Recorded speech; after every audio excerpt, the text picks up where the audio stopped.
Good morning all of you. आप लोग कैसे हैं? उम्मीद कर रहा हूँ आप लोग अच्छे होंगे।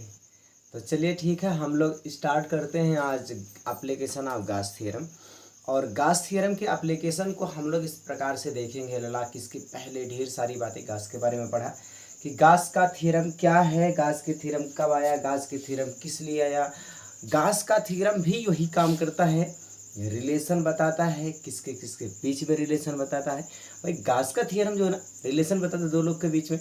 हमने पहला बात हमने कहा किसके बीच में रिलेशन बताता है, ये तो आप लोग कमेंट में बता सकते हैं कि गास का जो रिलेशन है किनके किसके बीच में, विद्युत फ्लक्स और किसमें, आवेश के संबंध में।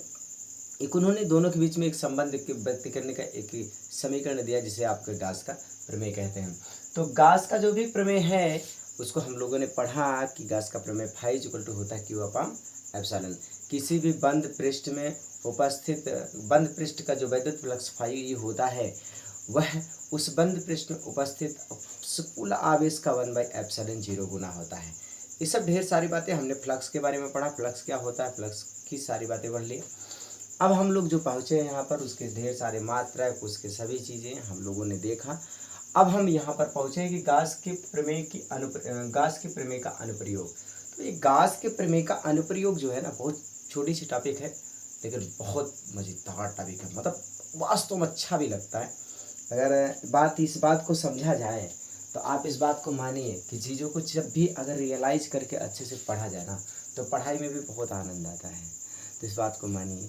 तो चलिए ठीक है, देखिए गास के प्रमेय के अनुप्रयोग के बारे में बात। अनुप्रयोग का मतलब होता है उसका उपयोग कर ले। गास का प्रमेय जो भी हम लोगों ने पढ़ा है ना, उसका जब उपयोग करना शुरू कर देंगे, उसका यूज करना शुरू कर देंगे, उसको अपने डेली लाइफ में उसको कैसे उतारेंगे, तो इन चीज़ों का हम अनुप्रयोग होता है और उन अनुप्रयोगों को हम लोग ध्यान में रखेंगे और उसी प्रकार से हम लोग उस पर काम करेंगे। तो कहने का मतलब ये हुआ, आप इसमें अगर ध्यान से देखेंगे तो आपको अनुप्रयोग अगर टोटल पूछे जाए अनुप्रयोग कितने हैं, तो भैया जितने उंगलियां दिखाई दे रही ना उतने अनुप्रयोग हैं। देयर इज नो प्रॉब्लम किसमें, एप्लीकेशन ऑफ गास थ्योरम। तो गास थ्योरम में कोई प्रॉब्लम नहीं होगी। तो गास थ्योरम में हम लोग जब बात करना शुरू करेंगे तो सबसे पहला अनुप्रयोग जो कि बहुत ज़्यादा इंपॉर्टेंट है, 5 अनुप्रयोग है। पहला ये है कि जब कोई अनंत लंबाई का एक रेखीय चालक होता है, अनंत लंबाई का कोई एक रेखीय चालक होता है, एक चालक होता है, एक तार होता है, एक पतला रेखीय चालक होता है जिस पर एक समान रूप से आवेशित होता है, जिसका रेखीय आवेश घनत्व क्या होगा, लैम्डा होगा। ये सब ढेर सारी बातें उसमें करेंगे, पहला हो गया। दूसरा ये है, दूसरे में हम लोग पढ़ेंगे कि अनंत लंबाई का एक प्लेट होगा। इस प्लेट का जब कॉन्सेप्ट पढ़िएगा तो इसको बहुत ध्यान से पढ़िएगा क्योंकि ये 3 केसेस बना देता है। ये 2 केस बनाएगा। अब प्लेट के निकट आएगा जिसमें दोनों पॉजिटिव रहेंगे, जिसे यहाँ पर प्लस रहेगा, ये प्लस और यहाँ पर भी प्लस। इसके लिए एक प्लेट के निकट अगर हम लोग विद्युत क्षेत्र के जो तीव्रता निकालते हैं वहाँ पर जो वैल्यू आएगा वो सिग्मा अपॉन 2 एप्सिलॉन, इसके ऐसा कुछ। उसके बाद जब हम लोग इसके केसेस बनाकर देखेंगे ना, देखो इस टॉपिक को प्रणाम करके पढ़िएगा, बहुत बहुत रुचिकर, बहुत इंटरेस्टिंग, बहुत बढ़िया, बहुत ही अच्छा लगता है। और एक बार पढ़ने के बाद जब बार बार घूमकर आंखों के सामने जब आते हैं ना, समझ लीजिए कर, या तो पढ़ते हैं, यदि आप पढ़े हैं, यदि आप समझे हैं, जब भी आपके आंखों के सामने से गुजरेगा तो आपको बहुत अच्छा लगेगा। इस बात को समझिएगा, जो अपने करीबी लोग अगर आपके आसपास में गुजरते हैं तो आपको बहुत अच्छा लगता है और अपना बना लीजिए। अपना बनाने के लिए उसके पीछे मेहनत करने पड़ते हैं और मेहनत कर लीजिए, उसे अपना बना लीजिए। कहने का मतलब ये है, इसको इतना अच्छे से पढ़ लीजिए भैया कि आपका बन जाए, तुम बन जाओ ना, तो बना लीजिए इसको, ठीक है। चलो उसके बाद गोली कोष के कारण क्या है। गोली कोष के कारण गोले के बाहर, गोले के अंदर, गोले के पृष्ठ पर विद्युत क्षेत्र की तीव्रता। एक गोला होगा, उस गोले पर आवेश वितरित होगा, एक समान रूप से वितरित होगा और उस गोले के कारण उत्पन्न विद्युत क्षेत्र की तीव्रता गोले के बाहर, गोले के अंदर, गोले के सरफेस पर विद्युत क्षेत्र की तीव्रता निकालेंगे, ठीक है। यहाँ पर इसकी बात होगा। और एकल बिंदु आवेश के कारण, एक बिंदु के आवेश के कारण जो विद्युत क्षेत्र की तीव्रता निकालते हैं ना, तो गास के प्रमेय के द्वारा निकालेंगे, जो 1/4 एप्सिलॉन 0 Q अपॉन क्या होता है, R² न्यूटन पर कूलम आता है, ठीक है। और एक पांचवा एप्लीकेशन और अंतिम एप्लीकेशन है, वो कौन सा है भैया? गॉस के प्रमेय की सहायता से कूलाम का नियम का उत्पत्ति, मतलब कूलाम के नियम को सिद्ध करना है। ये सब ढेर सारी बातें। तो चलो पहला कर लेते हैं, है ना। ओके लाल, चलो पहला हम हेडिंग डालेंगे, पहले को समझेंगे, पहले को देखेंगे, पहला है क्या। और पहले के बारे में यदि आप देखते हैं ना, तो सीधी सी बात पहला ये है कि गॉस के प्रमेय जो है अनंत लंबाई का है। कौन सा? अनंत लंबाई का है। देखिएगा हमारे सामने ये है कि अनंत लंबाई के एक समान आवेशित सीधे तार के निकट वैद्युत क्षेत्र की तीव्रता। कहने का मतलब ये है लालना कि इस अनंत, ये पहला एप्लीकेशन है, इसको देखिएगा बहुत सिंपल है, बहुत एकदम इजी और आसान तरीके से हम लोग देखेंगे, बहुत ही सिंपल है। तो कहने का मतलब ये है कि अगर अनंत लंबाई का एक समान आवेशित है, ध्यान रखना, एक समान आवेशित से सीधा भी है, तार के निकट हमको निकालना वैद्युत क्षेत्र की तीव्रता। तो मान लीजिए एक समान आवेशित, इसको लिखेंगे माना अनंत लंबाई का एक सीधा चालक तार है जिस पर एक समान रूप से आवेश वितरित है, जिस पर एक समान रूप से आवेश वितरित है। ये बात लिखने पड़ेंगे भाई कि माना, ये मैं लिख नहीं रहा हूं, क्या लिखना है? माना अनंत लंबाई के सीधे धारावाही चालक तार जिस पर एक समान रूप से प्लस क्यू आवेश एक समान रूप से वितरित है, एक समान रूप से वितरित है, और जिसका रेखीय आवेश घनत्व क्या है भैया? लैम्डा है। और इसके चालक से आर दूरी पर एक स्थित बिंदु P है जहां पर वैद्युत क्षेत्र की तीव्रता ज्ञात करनी है। इतनी बात लिखना है आपको। फिर आप क्या करेंगे, इस चित्र को आप बनाएंगे। आप पहले इस चित्र को क्या करेंगे, जैसे ये है ना, इसको आप बनाएंगे। तो ये चित्र बना ले, देखो यह अनंत लंबाई का एक रेखीय चालक है जिस पर एक समान रूप से आवेश क्या है? वितरित है, जिसका रेखीय आवेश घनत्व कितना है? लैम्डा है। इसका रेखीय आवेश घनत्व लैम्डा है। यहाँ से ये आर दूरी पर एक स्थित बिंदु P है जहां पर विद्युत क्षेत्र की तीव्रता ज्ञात करनी है। आर दूरी पर एक स्थित बिंदु P है जहां पर विद्युत क्षेत्र की तीव्रता ज्ञात करनी है। लाल इतना बता दें, विद्युत क्षेत्र की तीव्रता जब निकालना है ना, विद्युत क्षेत्र का तीव्रता जब निकालना है, तो गॉस का प्रमेय लगाने के लिए इसे गाउसियन पृष्ठ की कल्पना करनी पड़ेगी। गाउसियन पृष्ठ की कल्पना करनी पड़ेगी। अब गाउसियन पृष्ठ एक ऐसा काल्पनिक पृष्ठ है जिसपे खींचेंगे, अब काल्पनिक पृष्ठ खींचेंगे तो क्या हो जाएगा? ये देखिएगा, एक गाउसियन पृष्ठ की मैंने कल्पना किया और इसमें गाउसियन पृष्ठ को मैंने खींचा। जब मैंने गाउसियन पृष्ठ को खींचा तो आप देखिए, सबसे पहले आप फ्लक्स निकालने का काम किया करिए। आप देखिए, मान लीजिए ये आप सब सरफेस आपका S1 हो गया और S2 हो गया, और आपका ये वाला लेंगे, इसे S3 मान लेंगे। क्या मान लेंगे? इसे S3 मान लेंगे। तो देखिएगा, इसके द्वारा फाई आएगा, इसके द्वारा फाई 1 होगा, फाई 1, इसके द्वारा फाई 2 हो जाएगा, इसके द्वारा फाई 3 हो जाएगा।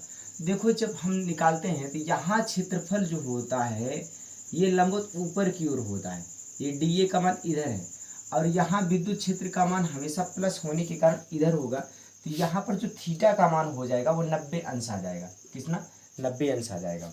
यहाँ भी देखेंगे, आप देखिए यहाँ क्षेत्रफल जो होगा लाल, ये क्षेत्रफल इधर होगा, DA की वैल्यू इधर होगा, और विद्युत क्षेत्र का मान किधर होगा? विद्युत क्षेत्र की तीव्रता E का मान इधर होगा। तो आप इसके भी यहाँ पर कोण जो बनेगा, थीटा का जो मान आएगा, यहाँ भी 90 अंश आएगा। तो यहाँ फाई 1 और फाई 2 दोनों जीरो हो जाते हैं, क्योंकि कोण जो होता है 90 अंश होता है। तो फाई 1 और बराबर फाई 2 बराबर कितना होगा? 90 अंश। नहीं, बराबर कितना हो जाएगा? जीरो। क्यों जीरो हो रहा है? क्योंकि थीटा की वैल्यू कितना हो रहा है? 90 अंश, और काश 90 बराबर कितना होता है? जीरो होता है। तो काश 90 बराबर जीरो होता है, तो ये दोनों वैल्यू जीरो हो गया। जो आपको मिलेगा फाई 3 मिलेगा, और फाई 3 की जो वैल्यू होगी ना, फाई 3 जो वैल्यू होगी वह कितना होगी? तो फाई 3 बराबर होता है कितना? आप जानते हैं फाई 3 की जो वैल्यू होती है उसे हम इसे इस्तेमाल लेंगे। डी फाई की जो वैल्यू होती है वो क्या होता है? EDA कॉस थीटा, EDA और कॉस थीटा। अब एक मेरी बात समझो, यहाँ पर इसके जब निकालना शुरू करोगे, जिसका क्षेत्रफल जो होता है इधर ही होता है DA, और विद्युत क्षेत्र की दिशा भी किधर? इधर है। तो दोनों के बीच में जो कोण बनता है वह कितना होता है? 0 अंश हो जाता है। तो 0 अंश हो जाएगा लाल। तो EDA कॉस कितना? 0 अंश। और याद रखिए जी, यहाँ पर जो हम लोग इसकी वैल्यू निकालेंगे, किसकी, cos 0 का मान 1 हो जाएगा, ये 1 हो गया। डी ए का जब मान निकालेंगे, क्षेत्रफल डी ए का, तो हम इन दोनों पक्षों का अगर हम समाकलन करेंगे तो फाई 3 की जो वैल्यू आ जाएगी ई आ जाएगा, और डी ए का जो मान होगा कितना भैया, डी ए का जो मान आएगा वह देखिए, जो वक्रा पृष्ठ होता है, जो सिलेंडर का जो बाहरी पृष्ठ होता है, उससे बोलते हैं 2 पाई आर एल। अगर इसकी लंबाई कितना मान लें, इसकी लंबाई कितना मान लें, एल मान लें, तो क्या हो जाएगा 2 पाई आर एल, 2 पाई आर एल हो जाएगा। याद रखिए इसकी लंबाई जो है अगर 2 पाई आर एल है, इसकी लंबाई कितना मान लेंगे, एल मान लेंगे, 2 पाई आर एल हो गया ये वैल्यू। तो आपको ये रखना, ये जो फाई 3 है ना, इतना यही पूरे परिणामी फाई होगा। तो चलो ठीक है, परिणामी फाई का जो मान आएगा, क्योंकि फाई 1 फाई 2 0 है, तो जो परिणामी फाई का मान होगा वो यही होगा। तो कह सकते हैं कि जो फाई का मान आएगा, फाई ई जो है वह ई 2 पाई आर एल, समीकरण फर्स्ट कर लो, ठीक है।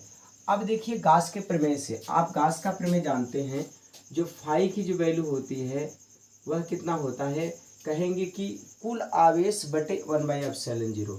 तो 1/ε0 गुणे कुल आवेश, और कुल आवेश का मतलब Q, तो Q का मान कितना लिखेंगे, Q बराबर, अगर कुल आवेश निकालते हैं तो रेखीय आवेश घनत्व का मान पढ़े होंगे। रेखीय आवेश घनत्व बराबर होता है Q, आपने रेखीय आवेश घनत्व को यहाँ पर देखा था, लैम्डा बराबर कितना होता है, तो आप जानते हैं लैम्डा बराबर होता है Q अपाम क्या लिखे थे, L, और यहाँ से आवेश का मान निकालेंगे, Q बराबर हो जाएगा लैम्डा इंटू एल या एल इंटू लैम्डा। तो लिख सकते हैं Q की value phi E is equal to क्या लिखेंगे, 1/ε0। Q की वैल्यू कितना लिखेंगे, लैम्डा इंटू एल, तो लैम्डा इंटू एल या एल इंटू लैम्डा, ठीक है। इसे समीकरण सेकंड मान लीजिए। अब समीकरण फर्स्ट और समीकरण सेकंड की दोनों की बात कर ले, तो समीकरण फर्स्ट और समीकरण सेकंड को दोनों को तुलनात्मक रूप से देखिए, दोनों को तुलना करके देखिएगा। अरे भाई दोनों को तुलना करके देखिए, मतलब आप इस बातों को समझिए कैसे, यहाँ पर करेंगे तुलनात्मक, देखो ये और ये दोनों बराबर है, दोनों बराबर कर दो, बस आराम से आ जाएगा। कितना लिखेंगे, 2 पाई आर एल बराबर लिखेंगे 1/ε0 इंटू एल इंटू लैम्डा, ठीक है। तो देखिएगा एल एल से कैंसिल हो गया भैया, ये लोग उधर जाएंगे, अच्छा ई भी तो होगा ना, एक मिनट ई भी तो होगा, एक मिनट रुक जाओ, यहाँ ई भी तो है। चलो अब यहाँ से लिखेंगे ई अकेला छोड़ो, बाकी सबको उधर भेज दो, तो 1/2 पाई ε0 लैम्डा अपाम कितना लिखेंगे भैया, आर लिखेंगे, कितना, लैम्डा अपाम आर। यही आपका क्या हो गया, न्यूटन पर कूलम, ये आपका डेरिवेशन हो गया।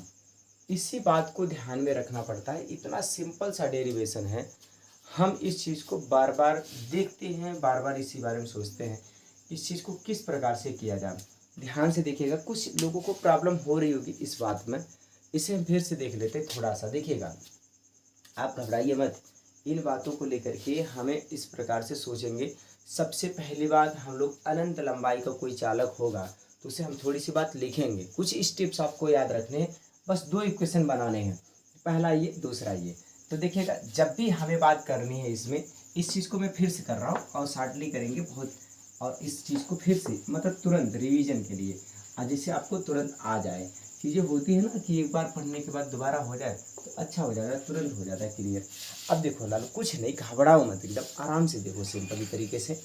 भाई मान लेते हैं यार कोई चालक है और अनंत लंबाई का है, कैसा है, अनंत लंबाई का कोई चालक है, तो अनंत लंबाई का ये चालक है ना, तो इस चालक को हम लोग कह सकते हैं कि इसका, इस चालक का जो आवेश है एक समान रूप से वितरित है, जिसका रेखीय आवेश घनत्व कितना है, लैम्डा है। तो अगर इसके कारण यहाँ से r दूरी पर एक बिंदु P पर विद्युत क्षेत्र की तीव्रता याद करनी है, तो इसे आप एक गाउसियन पृष्ठ की कल्पना करेंगे, और गाउसियन पृष्ठ की कल्पना करके पहले इसको गाउसियन पृष्ठ बनाएंगे।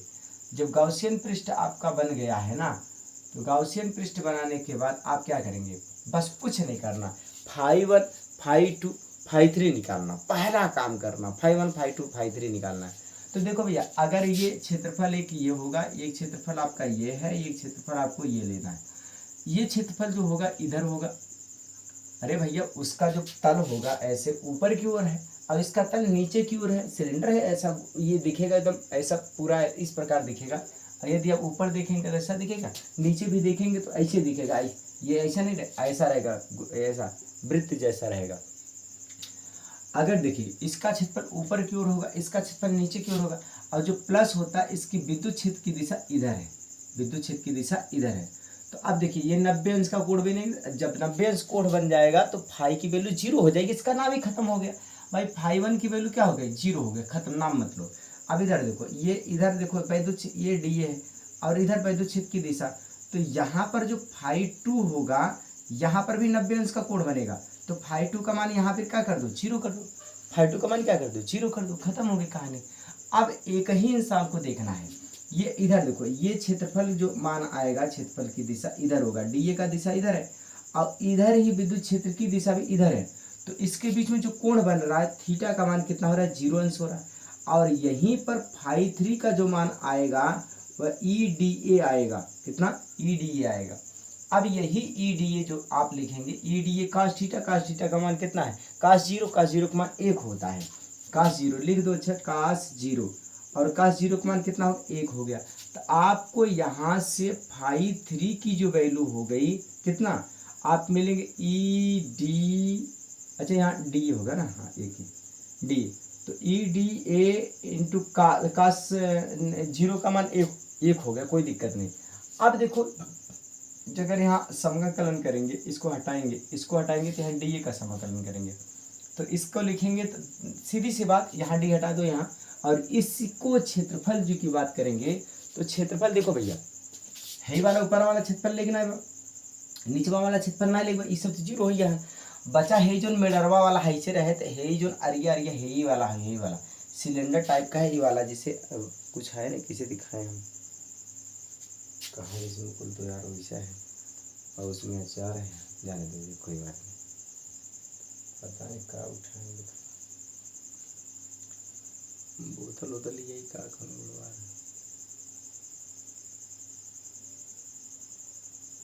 अच्छा ये देख लीजिए, ये है डब्बा, डब्बा है, डब्बा है, दिखाते रहे सब। इसको देखिए, मान लीजिए है नहीं है, ये नहीं, और ये वाला है ना, ये वाला एरिया, ये वाला, इसका क्षेत्रफल निकालना, इसका क्षेत्रफल निकालना है। जब इसका क्षेत्रफल निकालोगे तो अब क्या करोगे, क्या इसका क्षेत्रफल मतलब होता है कि कोई सिलेंडर की जो परिधि होती है ना, परिधि का क्षेत्रफल निकालना है। जब परिधि का क्षेत्रफल निकालोगे, मतलब परिधि का ऐसे किनारे, मतलब क्या निकालेंगे, इसका वक्रा पृष्ठ निकालेंगे। तो वक्रा पृष्ठ की जो वैल्यू आएगी 2 पाई आर एल आएगा। इसकी लंबाई कितना है, इसकी लंबाई एल है, इसकी लंबाई एल है। गास का थ्योरम जो है चलो ठीक है लल्ला, बात ये करेंगे ना, देखो अभी ये हो गया, इसकी वैल्यू निकाल रहे थे, तो यहाँ पर यार लल्ला ये डी ए के जो मान आएगा 2 पाई आर एल आएगा ना, तो इसको हटा दीजिए, फाई 3 इक्वल टू हो जाएगा ई 2 पाई आर, ये आर कौन सा है, ये वाला, इंटू एल है, ठीक है। यही परिणामी वैद्युत फ्लक्स होगा, क्योंकि फाई 1 फाई 2 0 हो गया, और फाई 3 बराबर ही परिणामी होगा। तो ये जो परिणामी विद्युत क्षेत्र की तीव्रता जो वैद्युत फ्लक्स होगा, ये हो जाएगा ई 2 पाई आर एल। समीकरण फर्स्ट बना ली, एक समीकरण और बनाना है। आप जानते हैं, क्या जानते हैं कि जो गास के प्रमेय से आप जानते हैं, गास का प्रमेय होता है 1/ε0 लिख दो, उसके बाद कुल आवेश लिख दो। जब आवेश लिखना शुरू करोगे, जब रेखीय आवेश घनत्व होगा, तो लैम्डा बराबर आप जानते हैं Q/L होता है। यहाँ से क्रॉस मल्टीप्लाई कर दीजिए तो Q की वैल्यू आ जाएगी कितना, L इंटू लैम्डा। तो यही जो Q यहाँ रखना चाहिए, यहाँ पर लिखेंगे L इंटू लैम्डा लिखेंगे, और ये समीकरण हो गया सेकंड। और ये समीकरण फर्स्ट और समीकरण सेकंड को यदि आपस में बराबर कर दो तो यहाँ से मान आ जाएगा, क्या भाई 2, अरे 2 नहीं लल्ला, पहले ई 2 पाई आर एल बराबर लैम्डा एल बटे एप्सिलॉन 0, अरे यही वाला। तो यहाँ से L कैंसिल हो गया।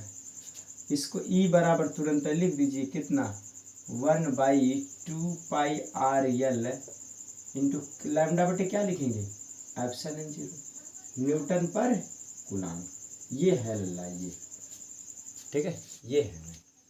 तो इस बात को ध्यान रखिए, इसमें यहाँ तक हम लोगों ने समझ पाए, ठीक है, ओके।